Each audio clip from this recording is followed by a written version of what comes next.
All right, and today we have our own experts here, our weather experts. So you always have weather questions, so this is your chance to text that question and get an answer right now. Okay, this person says, when it hits a certain coldness, I can smell the cold. Am I crazy, or is that a real thing? That's a tough question. So I know, at least when in my rudimentary research, I'll give it to you this. Okay. Cold air has less molecules in the air. And so therefore, we don't have to put the graphics up with this. We can just have a talk about it, because I think Tim and I kind of just chat this one out. It's a good question, because, you know, I know exactly what they're saying. If it's a really cold day, you step outside, it you kind of smell a certain something, a crispness, or maybe what we're thinking is perhaps there's just an absence of smell. Yes. So it's like you're actually not smelling anything. So when it's warm outside, you might be smelling other things. Let's think about garbage.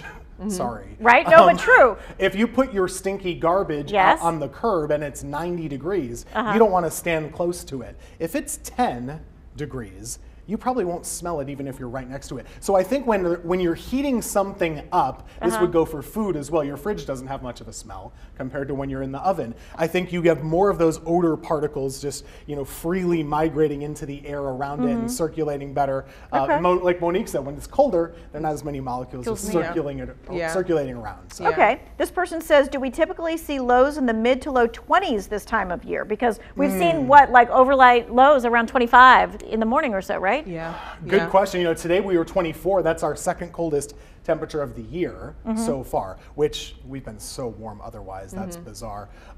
Usually our average lows this time of year are right around 30 still, but on average each November we get about 6 days in the 20s. So we're on par for that here, but it has been a little colder than what you would expect the last week, I think. All right, speaking, go ahead. I was just going to say, the overall pattern when we were in this whole part of fall as well as the summer, things have just been way off.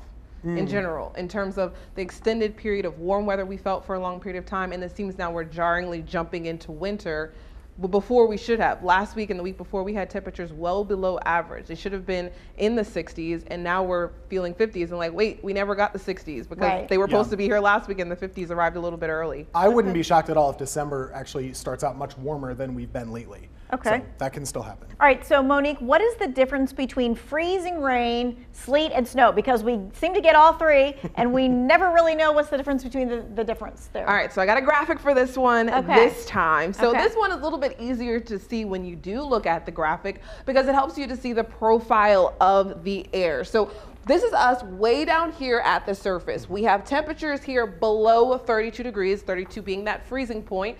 And then right above it, we have warm air, and that's just the air that is above 32 degrees. But then even above that, we have temperatures below 32 degrees again. So what happens is, as the precipitation falls from the cloud, it goes through a layer of freezing air.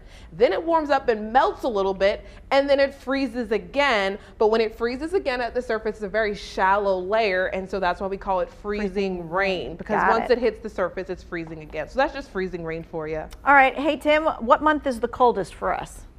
On average, we would be talking about January. January on average has those coldest temperatures. It varies from year to year. You can get a winter where February happens to be the coldest one, but on average, January does have those coldest temperatures. If you look at our average highs, for example, they start to go up by the end of January. And then in February, by the end of things, we're usually having average highs in the 50s and warming up again. So that's just the average. January is also on average the snowiest month. Gotcha. Okay, well, speaking of snow, we've got like a minute left. They say, has North Carolina ever had a big snow during a La Nina winter pattern? Sure. Which is what we're in this year, right? Yes. Okay. It's, you know, we talk about El Nino and La Nina. There is no big rule that says you can't get snow when it's a La Nina, or you're always going to get it when it's an El Nino. In the years that we looked at here, you know, when Monique and the weather team, we were putting this together, we looked at about 10 years that are similar. There were 2 that had over 10 inches of snow. So that's not most. Most of them were lower than average, but there were 2 that were above average. So yes, it can happen, but a baseball analogy, we're going to have fewer at-bats at the plate to hit a home run. Ooh, you can still go 1 for 1 with a home run, but you can also go 0 for 10. Gotcha. So, okay, we had our weather experts here. You had the chance to ask them questions. We're going to put all of this in the 2 Wants to Know section so you can see their answers to your text questions for today. We'll be back in just a minute.